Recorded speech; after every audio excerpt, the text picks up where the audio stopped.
Boa tarde, dando sequência às aulas das sessões clínicas do Hospital Municipal Souza Guiar. Meu nome é João Batista, esse é o nosso complexo hospitalar, os nossos dados referentes ao ano de 2013. Bem, o tema a ser abordado hoje é sobre a artéria cerebelar antero-inferior, referência baseada no livro do Dr. Houghton, e vou dar sequência a um artigo referente ao manejo dos aneurismas de Icke, uma revisão. Bem, com relação aos três complexos vasculares envolvendo as estruturas neurais da fossa posterior, nós temos um complexo superior, já explanado em outra aula, relacionado à artéria cerebelosa superior, que envolve o terceiro par craniano, o quarto par craniano, o mesencéfalo, a fissura cerebelo-mesencefálica e o pedúnculo cerebelar superior. O tema a ser abordado hoje é sobre o complexo relacionado à Icke, que é o complexo medial. Então nós temos a Icke, o sexto par craniano, o complexo sétimo e oitavo par craniano, a fissura cerebelo-pontina, que eu vou falar mais à frente, e o pedúnculo cerebelar médio. O próximo tema a ser abordado por mim será a paica, numa aula futura. Bem, então essa é a superfície do cerebelo relacionada à Icke. Então nós temos a superfície petrosa, porque ela enfrenta a parte posterior do osso petroso. Então nós temos aqui o osso petroso, a parte posterior enfrentada por essa superfície. Então nós temos componentes dessa superfície relacionados à fissura cerebelo-pontina. Nós temos então essa porção superior, ou lábio superior da fissura cerebelo-pontina, e um lábio inferior, que forma esse formato de V. E é contínuo com a fissura petrosa, que é contínua na superfície suboccipital, que divide o lobo semilunar superior do lobo semilunar inferior. Então, essa estrutura é como se o cerebelo envolvesse o pedúnculo cerebelar médio e o tronco cerebral. Nada mais é do que a continuação dos hemisférios cerebelares na superfície tentorial e na superfície suboccipital. Então nós temos o lobo quadrangular, o lobo semilunar superior, o lobo biventre e aqui a amígdala, que são os constituintes da superfície petrosa do cerebelo. Bem, aproveitando a foto, nós temos então os pedúnculos cerebelares, os pedúnculos mesencefálicos, aqui a fossa interpeduncular, originando o terceiro par craniano, a barriga da ponte, aqui o sulco basilar da ponte, sulco bulbo-pontino, então transição do bulbo-pontino, aqui originando o nervo abducente, o sétimo e oitavo par craniano saindo lateral da transição bulbo-pontina. Aqui nós temos também relacionados a esse ângulo, ao ângulo ponto cerebelar, o flóculo, o plexo coroide que sai de dentro do quarto ventrículo através do forame de Luschka. Aqui uma foto mais aproximada, então nós temos o forame de Luschka, o plexo coroide saindo de dentro do quarto ventrículo, o flóculo. Uma importante referência é que o nervo facial e o nervo vestíbulo coclear estão acima do flóculo, nesse ângulo, e o nervo glossofaríngeo, vago e acessório estão abaixo, então isso abaixo do flóculo. Então isso serve como landmark para a gente poder identificar e acessar essas estruturas relacionadas ao ângulo ponto cerebelar. Então aqui nós temos o lábio inferior da fissura cerebelo-pontina e o lábio superior. O lábio superior relacionado ao nervo trigêmeo e o lábio inferior relacionado aos nervos cranianos que saem do bulbo, do 9º ao 11º principalmente, já que o 12º sai do sulco lateral anterior do bulbo na frente da oliva. Bem, então falando propriamente da Icke, a Icke ela origina-se da artéria basilar e ela percorre todas essas estruturas que eu disse anteriormente. Então aqui nós temos a transição bulbo-pontina, aqui nós temos a origem nesse sulco do nervo abducente, aqui nós temos o sétimo par craniano, nervo facial e o nervo vestíbulo coclear, aqui nós temos o flóculo, que se relaciona dentro do quarto ventrículo com o nódulo e faz o lóbulo flóculo nodular. Aqui nós temos os pares cranianos do 9º ao 12º par. Isso tudo relacionado à Icke.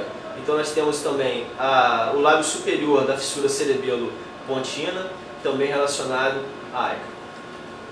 Bem, então a Icke ela tem 4 segmentos. Um segmento a partir da origem dela, da artéria vertebral, até uma linha imaginária que você pega da oliva inferior e sobe em direção à ponte. Então nós temos o segmento pontino anterior. Nós temos aqui a oliva inferior, subindo uma linha imaginária, esse é o segmento pontino anterior, relacionado principalmente ao nervo abducente. Nesse ponto ela pode tocar o nervo abducente. Ela pode fazer uma alça caudal em direção aos pares cranianos baixos, nervo glossofaríngeo, nervo vago, nervo acessório. Geralmente ela não se relaciona ao nervo hipoglosso. A principal artéria relacionada ao nervo hipoglosso é a paica.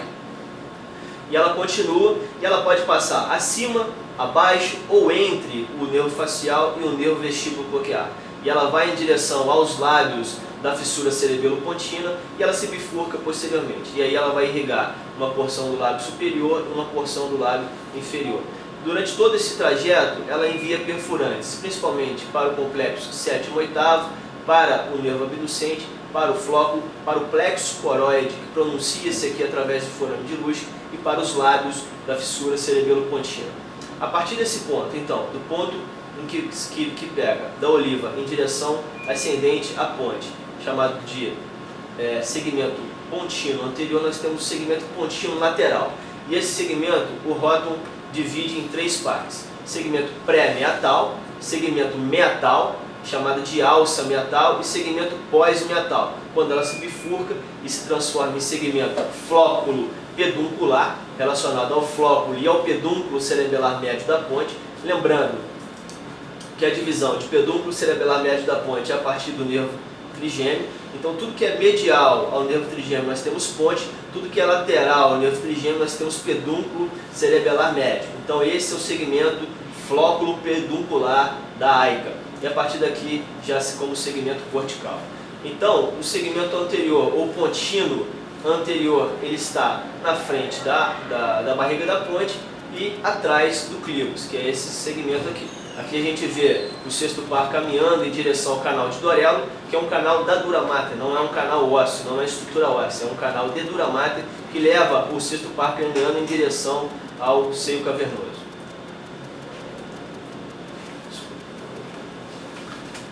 Então aqui delimitando bem o segmento pontino anterior, da origem da basilar até um ponto na linha imaginária que vai da oliva em direção ascendente.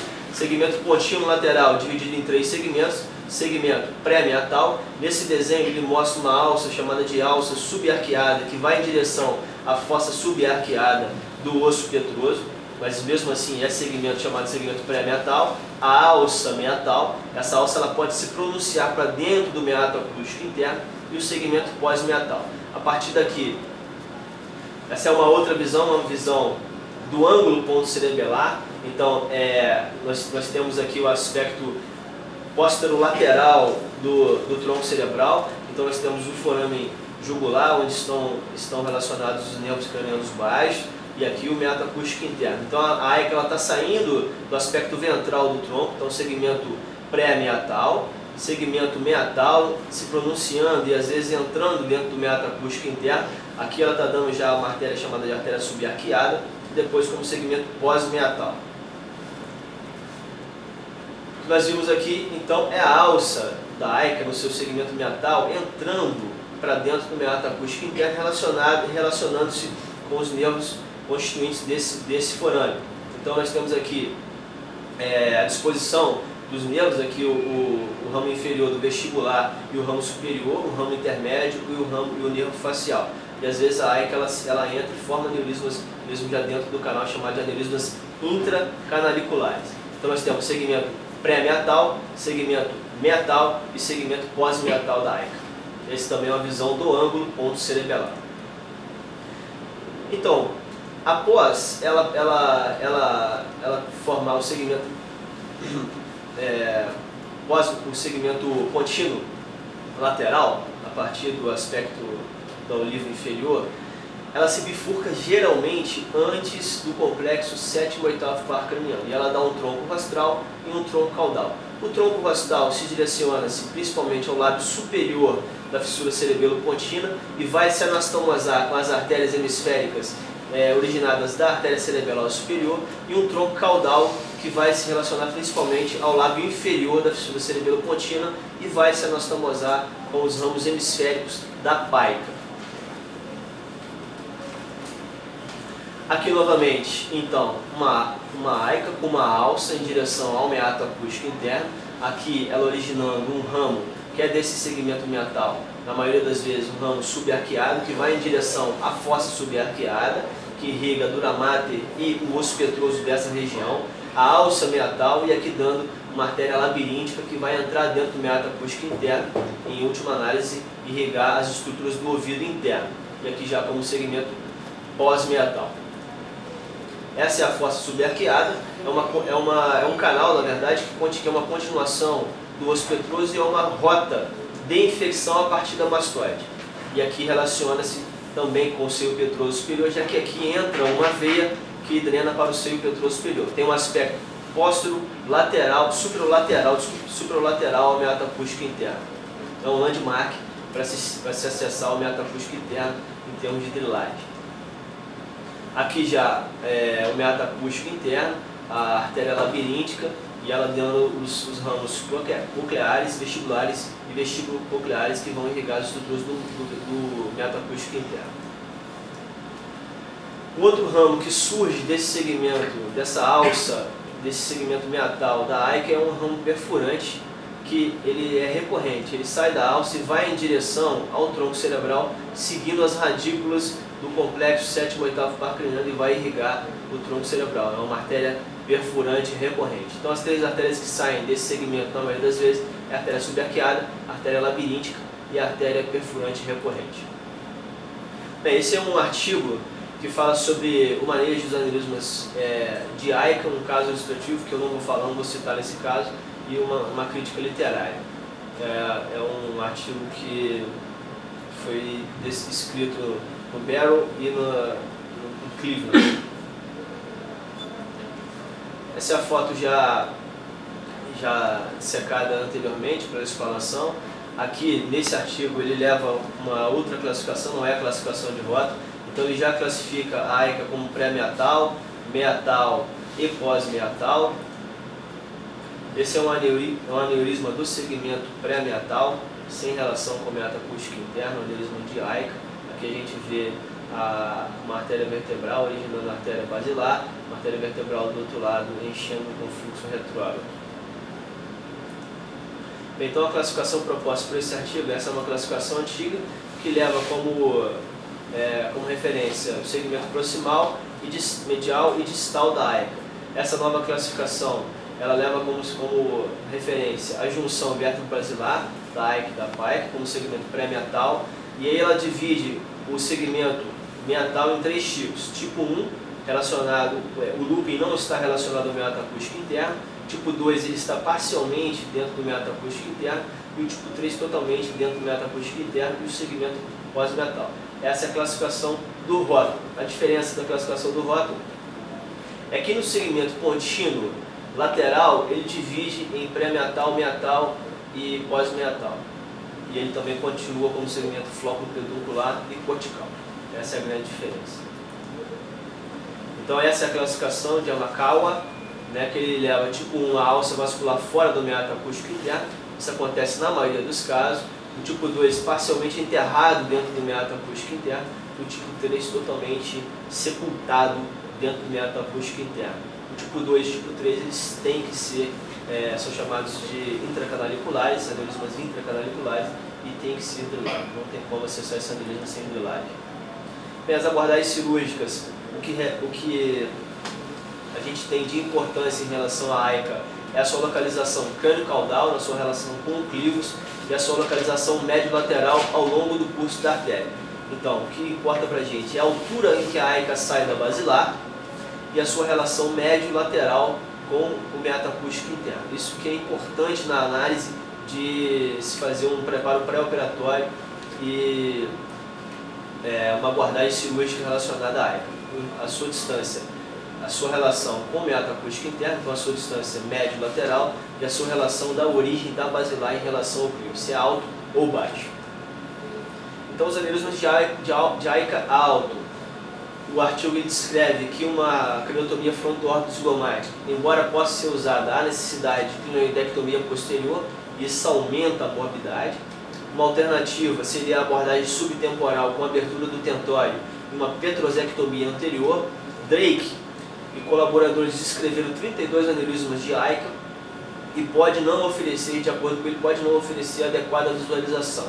Spessler, ele descreveu o acesso subtemporal e subtemporal transtentorial com abertura do tentório em apenas um caso dos 41 aneurismas de AICA operados por ele. Esse artigo é de 2009 e citou uma significativa mortalidade com o uso do acesso subtemporal como alternativa à fronto-órbico-zigomática para os aneurismas de AICA altos.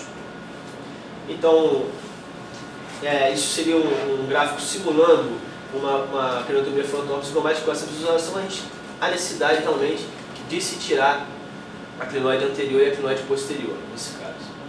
E aí que um aneurisma de basilar, só para ilustrar o caso, fazendo uma clinoidectomia mostrando a clinoide posterior, e aqui ele expondo todo o canal óptico, fez uma clinoidectomia anterior com drenagem do pilar óptico, abriu o seio cavernoso e fez a clinoidectomia posterior, e mesmo assim, por ser um aneurisma de bifurcação de basilar baixa, seria impossível achar. Isso aqui é só um caso para ilustrar em relação à clinoidectomia.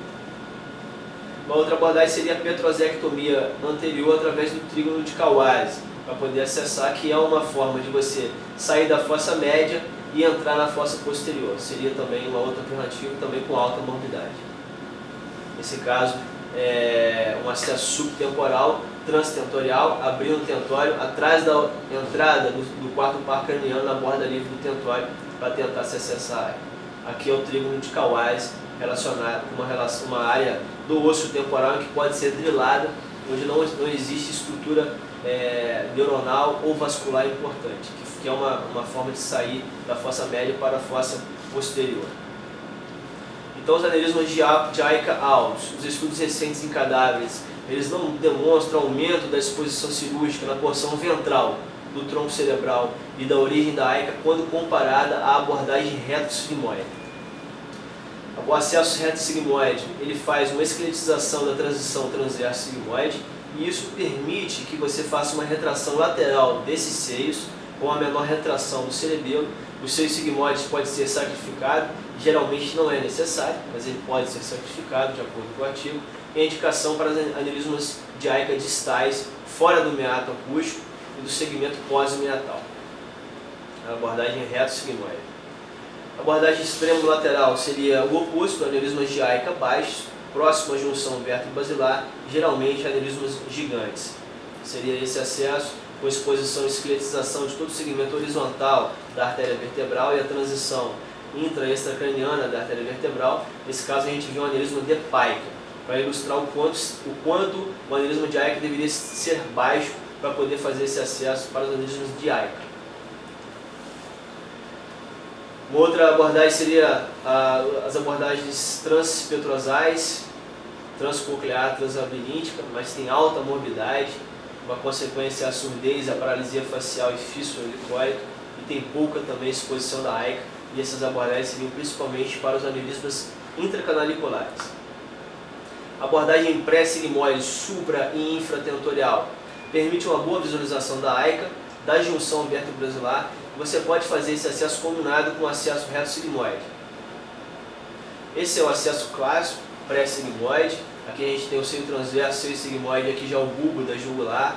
Aqui a gente vê a artéria vertebral originando a artéria basilar, junto com a vertebral contralateral, e o aneurisma de AICA aqui, a AICA no seu segmento contínuo anterior, e aqui já como segmento contínuo lateral ou pré-meatal. Uma boa exposição, também uma cirurgia que tenha uma morbidade acentuada, já que você tem que drilar o mastoide, drilar os componentes da cóclea, expor o canal semicircular posterior para poder acessar, abrir o tentório, ligar o seio petroso superior. Isso gera uma certa mortalidade. E aqui o acesso combinado, pré e retro-sigmoide. Aqui o seio sigmoide, o acesso combinado, com drilagem e exposição aí sim de toda a vertebral, a origem da paica, da AICA, um acesso muito mais agressivo para os aneurismas de AICA. Com relação ao tratamento endovascular, os aneurismas proximais, existe uma facilitação, uma fácil navegação. A oclusão pode comprometer em alguns casos o vaso principal. É a primeira linha de tratamento para alguns serviços para aneurismas de AICA proximal, ou seja, do segmento pré-meatal ou da junção vértebro-basilar. Aneurismas distais é controverso o tratamento endovascular devido à tortuosidade dos vasos, cerca de 10 casos relatados e a oclusão do vaso principal na maioria dos casos. Saito e colaboradores exporam 58 aneurismas de AICA, 3 distais, 2 foram submetidos a trapping com resultados ruins, o que mostra que a oclusão do vaso principal não é totalmente isenta de complicações. Então, com relação à oclusão da AICA, Suzuki ele descreve que a AICA poderia ser sacrificada distalmente ao meato acústico interno devido às anastomoses com a paica e com a artéria cerebelosa superior, como eu descrevi anteriormente na aula mais relacionada à anatomia. Hansen ele descreve que a carótida intrapetrosa poderia fornecer sangue para a cóclea e para o labirinto, porém é difícil prever no pré-operatório com a angiografia. Rotten ele descreve que o infarto cerebelar do território da AICA é inversamente proporcional ao tamanho da paica e ao tamanho da artéria cerebelosa superior, ou seja, essas anastomoses são importantes para se prever antes de se fazer uma proposta cirúrgica para se ligar ao vaso principal, no que se refere após o meato acústico interno, no seu segmento pós-meatal. Então isso tudo tem que ser detalhado, discutido antes da cirurgia. Então a oclusão da AICA, sugere-se que a oclusão da AICA distal ao meato acústico interno não causaria danos graves devido às anastomoses com a artéria cerebral superior e com a paica.